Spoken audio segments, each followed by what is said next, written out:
Playing the blame game with billions of your dollars on the line. Good evening, I'm Steve Grant. I'm Lisa Rose. Despite a last-minute White House meeting that went nowhere, sequestration, or forced funding cuts, will kick in today. That means $85 billion in across-the-board federal spending cuts. Anything that gets money from the U.S. government could feel the hit.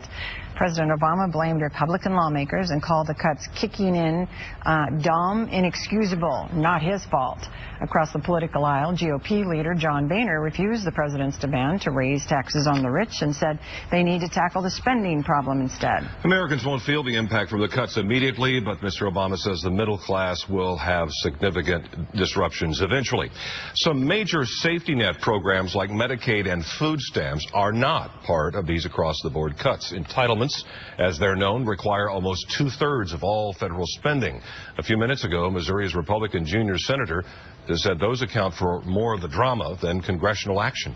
We're going to have to talk about the side of the budget where you need to reform entitlements to be sure we can meet those obligations, because that's where 62% of the money is.